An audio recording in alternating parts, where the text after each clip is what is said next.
What's up, guys? How you doing? This is Scott from Cucumber Reacts. Now, I know I keep changing the name of the channel, but I wanted to find something that was gonna be that you'd be able to find if you went to the YouTube search bar and searched for my name. And music reacts and metal reacts just wasn't cutting it. It was too broad.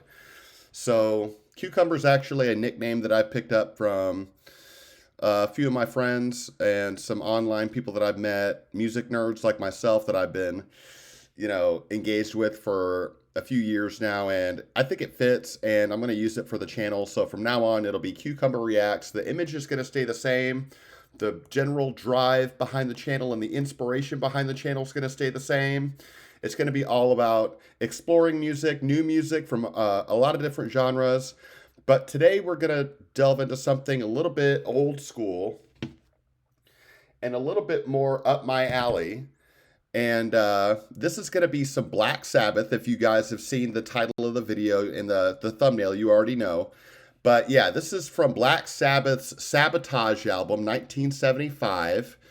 And yeah, what to say about Black Sabbath? Ozzy Osbourne, Tony Iommi, Geezer Butler, Bill Ward. They've got a lot of really good musicians in this band. They were trendsetters. They were basically stomping around in the early 70s ever since their first album came out, Black Sabbath, in 1970.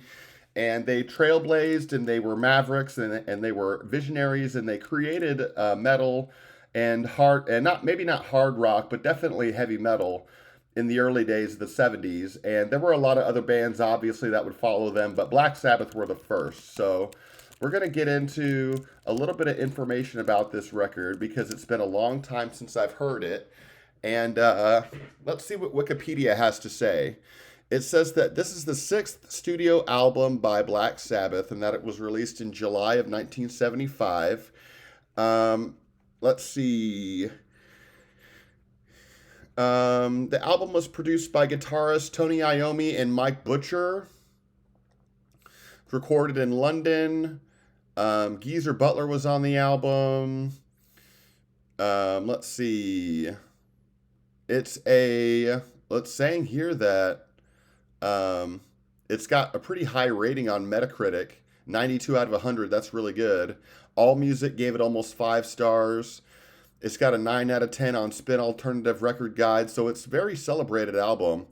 I think it might be one of their more underrated albums. That's what my dad was telling me last night. So, yeah, we've got side A, Hole in the Sky, Don't Start Too Late, which is an instrumental, Symptom of the Universe, which is a really popular song by Black Sabbath, and it's a longer song, so I'm happy to get into that eventually.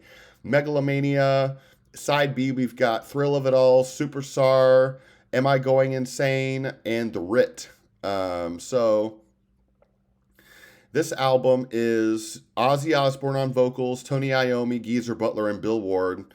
All the familiar faces that we've seen before with Black Sabbath.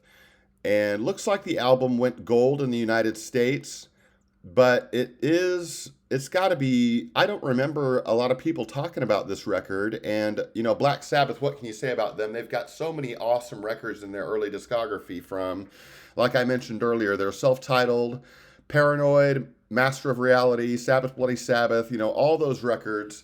Really good stuff, but as for some reason, I don't remember this album being talked about as much. So we're going to get into it. We're going to listen to a little bit of Hole in the Sky. Or not a little bit. We're going to listen to the whole thing. But yeah, this is Hole in the Sky by Black Sabbath. It looks like it's a shade under 4 minutes, so it shouldn't be that hard to kind of take on and consume here. And I'm going to listen to it. It's been a long time since I heard this record. I went on a Black Sabbath and Judas Priest specifically, those two bands, deep dive back, I want to say like 7 years ago or 6 or 7 years ago, long time ago, where I just listened to all their records in a row. And I've forgotten a lot of that stuff. A lot of that stuff I do remember, but some of it has slipped through the cracks. And this is an album that I don't remember too much from. I think if I hear Symptom of the Universe that I'll be able to remember a little bit of it and it'll catch me. But this Hole in the Sky, this doesn't ring a bell. So we're going to go ahead and get into this thing. If you guys like the content, go ahead and like, comment, subscribe to the channel. And give me some other Black Sabbath recommendations. I'd like to get more into this band. There is a lot of Sabbath that I've heard, but they've got a lot of material, so I'm sure there's a lot of stuff that you older folks out there that remember when this was popular and remember when this was out, at record stores in the 70s, that you guys would be able to put me in the right direction. So, yeah, just let me know what you guys think and let me know what I need to listen to, and I'll try to get to it. So, this is Black Sabbath, Hole in the Sky, off of the Sabotage record. This is the 2021 remaster, by the way. I know some of you guys don't like the remaster, but we're going to go ahead and jump into it anyway. I want it to sound good. I want it to sound clear and clean, so that's what we're going for here. This is Black Sabbath, Hole in the Sky.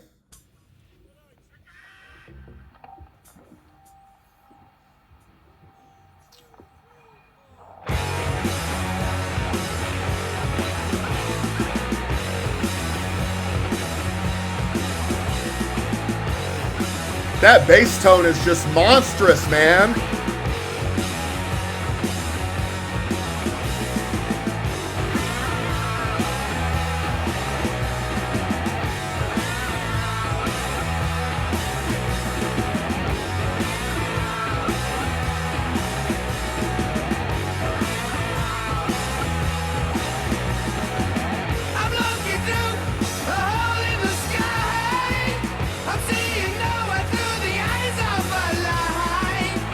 Ozzy's voice sounds excellent as usual.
Again, that bass tone, man, is really kicking this song up to another level for me. Ozzy's voice, as usual, sounds good.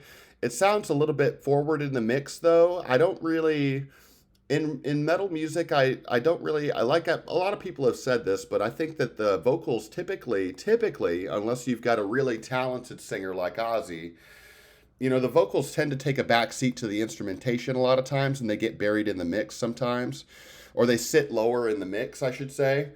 And his voice is really high in the mix, and that his range and his power is just like cutting through all of that distortion, and it does sound good. But I'm really, I've heard a lot of Ozzy. I've heard his voice my whole life.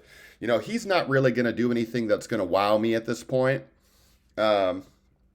I think he sounds good, but what's really catching my ear and what's making me want to return to this song is the guitar and the bass, man. That bass is just like Geezer Butler, man. It sounds so thick and so heavy, and it's so guttural, and it's so good, and it really lifts the music and gives it that meatiness that you're really looking for from this style.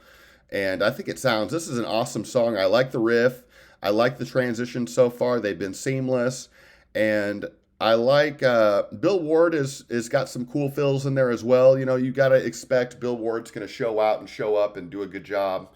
But really, I think the star of the show for me so far, like I've said like a billion times, is that bass, Geezer Butler, and Tony Iommi on guitar. I think those guys are really driving this track. So, but we're going to go ahead and finish the rest of the song.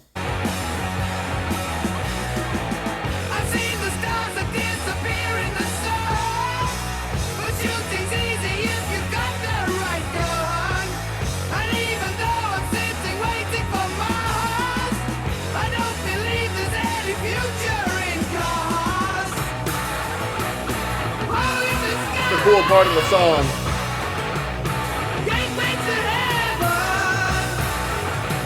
Bill Ward's really shining here.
That was an abrupt ending.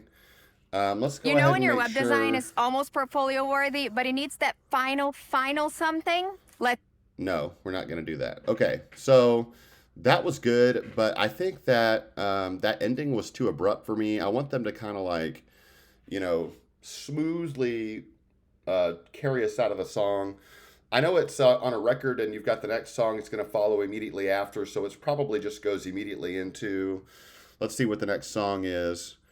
The next song is where's the track listing? Don't Start Too Late, which is an instrumental. It's only 49 seconds, so yeah, we're gonna get into that eventually too. But I just think that I like it when songs, like I said before, have like a finality or like a conclusion.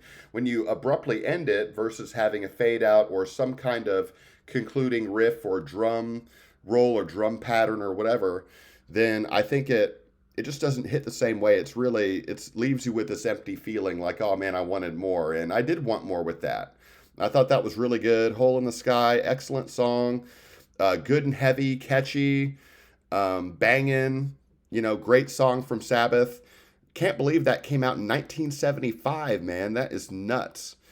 People back in the 70s must have been, they were super spoiled, man, with a lot of good music. And Black Sabbath was just, like I said, they were visionaries, they were trailblazers in their day. And you got to give them all the credit in the world for what they did, man. They totally took something that music had been, in the late 60s, you had a lot of stuff by MC5, and you had Jimi Hendrix, and you had bands like the Stooges, and you had these acts that were kind of like reaching towards what would eventually become punk and metal. And then in the 70s, it kind of really bloomed and blossomed into this a lot of hard rock and a lot of metal. And Black Sabbath were definitely at the forefront of that change. So, yeah, legends. And we've got some longer tracks on here too. Symptom of the Universe is 6.5 minutes. Megalomania is almost 10 minutes. And yeah, I think Hole in the Sky sounds like a radio cut to me, even though I know it may have not have been on the radio, but it's a good length for the radio. And it's got a good riff in it, and it's not very complicated. It's cool. It's got some nuance in it, but it's not too proggy or all over the place. I don't think that very many people would put prog and Black Sabbath in the same sentence together. But what I mean is, it's not super, it doesn't have all these dynamic rises and falls and dips and highs and lows and different instruments, and it's not this the song structure isn't super complicated. It's more straightforward, more direct, and I like that a lot. And yeah, that was a good song. Thanks, guys. Whoever suggested that. I will be posting a couple more videos today, and they're going to be from this album. We're going to go into some other songs off the album. I might just do the whole thing, but we'll see. And yeah, this is Cucumber Reacts, Scott with Cucumber Reacts. If you guys like the video, again, don't forget to like, comment, subscribe. Let me know what other Black Sabbath you want to hear on the channel, and I'll try to get to it. So for me, I'm signing off. I hope you guys are having a great day, and I'll see you in the next video. Peace.